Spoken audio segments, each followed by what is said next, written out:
ఆంధ్రప్రదేశ్లో 175 నియోజకవర్గాలు ఉన్న అందరి దృష్టి 3 నియోజకవర్గాలపైనే. 1 కుప్పం, 2 పులివెందుల, 3 మంగళగిరి. కుప్పం నుంచి రాష్ట్ర ముఖ్యమంత్రి చంద్రబాబు నాయుడు గారు అభ్యర్థిగా రంగంలో ఉంటే, పులివెందుల నుంచి ప్రతిపక్ష నేత వైఎస్ జగన్మోహన్ రెడ్డి రంగంలో ఉన్నారు. ఇక మంగళగిరి నుంచి సీఎం తనయుడు రాష్ట్ర ఐటీ మంత్రి నారా లోకేష్ గారు రంగంలో ఉన్నారు. ప్రచారంలో చాలా బిజీగా గడుపుతున్నారు. మనం చూసాం. ఇప్పుడే దాదాపు 2-3 గ్రామాల ప్రచారం పూర్తి చేసుకొని చాలా టైర్డ్గా ఉన్నారు లోకేష్ గారు. లోకేష్ గారితో మాట్లాడే ప్రయత్నం చేద్దాం. లోకేష్ గారు, ఈసారి మంగళగిరి ఎవరికి మంగళప్రదం కాబోతుందంటే ఏం చెప్తారు? తెలుగుదేశం పార్టీనే గెలిపించిపోతున్నారు ప్రజలు. మీరు చూస్తే ఎప్పుడు లేని విధంగా ప్రజలు స్పందిస్తున్నారు. చంద్రబాబు నాయుడు గారు చేసిన సంక్షేమ అభివృద్ధి కార్యక్రమాలు బాగా ప్రజల్లోకి వెళ్ళినాయని ఇదొక ఉదాహరణ మాత్రమే. 2014లో కూడా కేవలం 12 ఓట్లతో మనం ఓడిపోవడం జరిగింది. నాకు ఎలాంటి సందేహం లేదు, మళ్ళీ తెలుగుదేశం పార్టీ జెండా మంగళగిరిలో ఎగిరిపోతుంది. అంటే మీరు ఫేస్ చేస్తున్న ప్రధాన ప్రత్యర్థి ఎప్పుడు ఈ మధ్యకాలంలో చాలా కేసులు వేశారు ప్రభుత్వం పైన.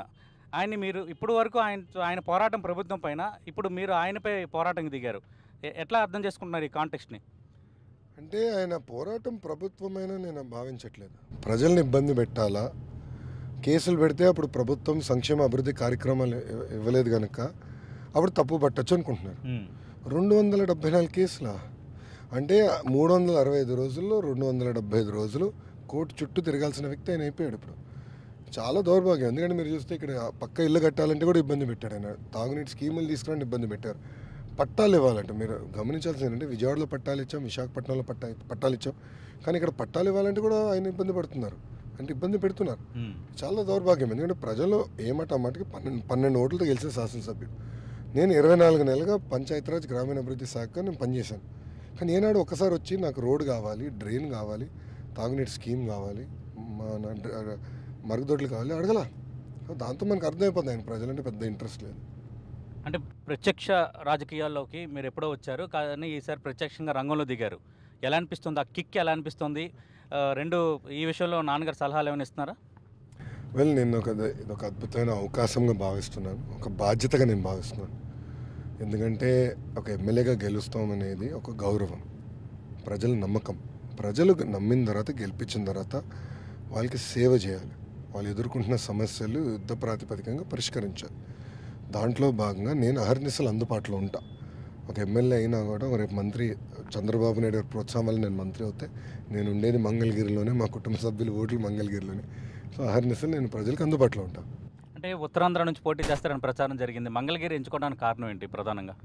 అంటే మీరు చూస్తే అమరావతికి ముఖద్వారం మంగళగిరి. పెద్ద ఎత్తున అభివృద్ధి చేసాక అవకాశం ఉంది. పరిశ్రమలు తీసుకొస్తే, ఐటీ కానీ ఇతర పరిశ్రమలు తీసుకొచ్చడానికి అవకాశం ఉంది. అంతేకాకుండా పెద్ద నియోజకవర్గం.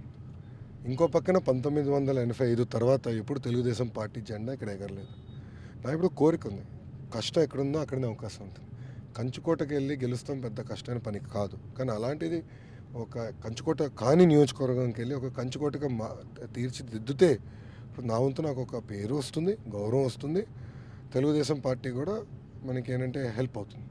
అంటే అదే నేను అంటున్నాను, ఇది టీడీపీకి కంచుకోట కాదు ఈ నియోజకవర్గం. 85 నుంచి ఇప్పటివరకు ఫలితాలు చూసుకుంటే తెలుగుదేశం పార్టీ జెండా ఎగరలేదు. అంటే ఇలాంటి కొంత సెన్సిటివ్ నియోజకవర్గాన్ని మీరు ఎంచుకోవటం వెనుక స్ట్రాటజీ ఏంటని? అంటే ఏదైనా మజా ఉండాలని ఆ టైప్లో ఫీల్ అవుతున్నారా? అంటే ప్రజాస్వామ్యంలో మజా అనేది ఉండదు, ప్రజాస్వామ్యంలో బాధ్యత ఉంటుంది. అంటే మంగళగిరిలో ఏంటంటే ఆంధ్ర రాష్ట్రంలో ఉన్న అన్ని కులస్తులు ఇక్కడ మంగళగిరిలో ఉంటారు. సో అందరికీ సంక్షేమ అభివృద్ధి కార్యక్రమాలు అందించడానికి అద్భుతమైన అవకాశం ఇది. సో నేను మొదటి రోజు కూడా చెప్పా, నా కులం మంగళగిరి, నా మతం మంగళగిరి, నా ప్రాంతం మంగళగిరి. ప్రజలకు సేవ చేయాలి, అభివృద్ధి చేయాలి ప్రాంతాన్ని లక్ష్యంతో నేను ముందరికి వచ్చాను. మంగళగిరిని ఒక తెలుగుదేశం పార్టీ కంచుకోటగా తీర్చిదిద్దాల లక్ష్యంతో ఈరోజు నేను ముందరికి వెళ్తున్నాను. అంతే తప్ప వేరే వ్యూహం ఏం లేదు. అంటే మంగళగిరిని దేశంలోనే ఆదర్శ నియోజకవర్గంగా మారుస్తూ ఉన్నారు. Is there any master plan for that? మీరు చూస్తే ఒక పంచాయతీరాజ్ గ్రామీణాభివృద్ధి శాఖ మంత్రిగా 25,000 కిలోమీటర్లు సీసీ రోడ్ వేసా, మరుగుదొడ్లు కట్టాం, డ్రైన్లు వేసాము, వీధి దీపాలు పెట్టాం. ఎప్పుడు లేని విధంగా మనం అభివృద్ధి చేసుకున్నాం. సో అవకాశాలు కూడా ఎక్కువ ఉన్నాయి ఇప్పుడు చేసేదానికి. అంతేకాకుండా మున్సిపాలిటీలో కూడా పెద్ద ఎత్తున మనం అభివృద్ధి చేస్తున్నాం. శ్మశానాలు కూడా అభివృద్ధి చేస్తున్నాం మున్సిపాలిటీలో. సో మంగళగిరిలో ఎక్కువ అవకాశం ఉంది, ఎందుకంటే 2 మున్సిపాలిటీలు ఉన్నాయి, దాదాపు 42 పంచాయతీలు ఉన్నాయి. గతంలో నేను చేసిన మంత్రిని, చేసి చూపించిన మంత్రిని, చేయగలను అని నాకు అనిపిస్తుంది. చేసి చూపించాను, తప్పనిసరిగా అభివృద్ధి చేస్తాను. అంటే ఇప్పుడు కొన్ని నియోజకవర్గాల విషయానికి వస్తే అయితే పూర్తిగా అర్బన్ వాతావరణం లేదంటే రూరల్ వాతావరణం ఉంటుంది. మంగళగిరిలో కొంత వైవిధ్యం కనిపిస్తుంది. అర్బన్, సెమీ అర్బన్, రూరల్ 3 ఉన్నాయి. అంటే మూడింటిని సమన్వయపరుచుకునే దిశగా ఏ విధంగా ముందుకు తీసుకెళ్తారు అభివృద్ధి విషయంలో? అంటే ఇప్పుడు అర్బన్లో అవసరాలు ఒక రకంగా ఉంటాయి, రూరల్లో అవసరాలు ఒక రకంగా ఉంటాయి. ప్రధానంగా మీరు చూస్తే ఇక్కడ అర్బన్లో వచ్చగల తాగునీరు కానివ్వండి, డ్రైన్ కానీ, G+3 హౌసింగ్ కానీ పెద్ద ఎత్తున కోరుకుంటున్నారు ప్రజలు. ఒకటి. రెండోది గ్రామాల్లో చూస్తే ఆల్సో అండర్గ్రౌండ్ భూగర్భ డ్రైనేజ్ కోరుతున్నారు. శాశ్వతమైన తాగునీటికి పరిష్కరించాలని కోరుతున్నారు. ఆ సమస్య కూడా పరిష్కరించమంటున్నారు. అక్కడ కూడా పట్టాల సమస్య ఉంది. అక్కడ ప్రధానంగా ఏమైందంటే ఇక్కడ ఎమ్మెల్యే గారు ఇబ్బంది పెట్టారు. అటు పక్కన విజయవాడ కానివ్వండి, అదేవిధంగా విశాఖపట్నంలో మేము ప్రజలకి పట్టాలు కల్పించాం, ఇక్కడ చేయలేకపోయాం. సో సమస్యలు డిఫరెంట్గా ఉన్నాయి, అవకాశాలు కూడా ఉన్నాయి. సో తూచా తప్పకుండా అభివృద్ధి చేస్తాను. నేను ఇప్పటికీ హామీ ఇచ్చా ప్రజలకి. మొత్తం భారతదేశం మంగళగిరి వైపు చూసే విధంగా నేను అభివృద్ధి చేస్తాను. తాడేపల్లి, కరకట్టలు వీటికి సంబంధించి కొన్ని నోటీసులు ఇచ్చారు అన్న ఒక అభిప్రాయం వినిపిస్తోంది ప్రభుత్వం వైపు నుంచి. వెల్, నోటీసులన్నీ కూడా నేను చూశాను. అయినా 2014 ముందలు వచ్చినాయి. సో నిన్న కూడా ఒక మీడియా మిత్రుడు అడిగాడు, నేనే నా నోటీస్ చూపించండి అని, మళ్ళీ చూపించలేదు నాకు. సో 2014 ముందలే వచ్చినాయి. తెలుగుదేశం పార్టీ ఎప్పుడు అట్లా ఆలోచించదు. ప్రజల్ని రోడ్డు మీద పడేయాలన్న ఆలోచనలు లేము. మేము మా తెలుగింటి ఆడబడుచులకి పసుపు కుంకుమ ఇచ్చి ఆదరిస్తున్నాం. ఇల్లు తీయాలన్న ఆలోచనలు మేము లేవు. కానీ దీనికి శాశ్వతమైన పరిష్కారం అందించాలా. ఎందుకంటే అక్కడ వర్షాలు పడినప్పుడు ఇబ్బంది పడుతున్నారు, డ్రైన్లు కానీ రోడ్లు లేవు. ఇది ఎట్లా చేయాలి? తప్పనిసరిగా రేపు ఎన్నికలైన తర్వాత తెలుగుదేశం ప్రభుత్వం రాబోతుంది. క్యాబినెట్ స్థాయికి అవసరమైతే క్యాబినెట్ కూడా తీసుకెళ్ళి ఇది తూచా తప్పకుండా నేను పరిష్కరిస్తాను. అంటే మంగళగిరి అంటే అందరికీ గుర్తొచ్చేది చేనేత. మంగళగిరి చీరలను మనం కొంటుంటాం. అలాగే పసుపు రైతులు కీలకంగా ఉన్నారు. పసుపు ఎక్కువగా ఉత్పత్తి చేసే దుగ్గిరాల ఈ నియోజకవర్గంలోనే ఉంది. వీళ్ళిద్దరికి సంబంధించి ప్రధానంగా చేనేత కార్మికులకి విషయంలో, చేనేత రంగం కానీ పసుపు రైతులకు సంబంధించి ఎలాంటి భరోసా మీరు ఇవ్వగలుగుతున్నారు భవిష్యత్తుకి?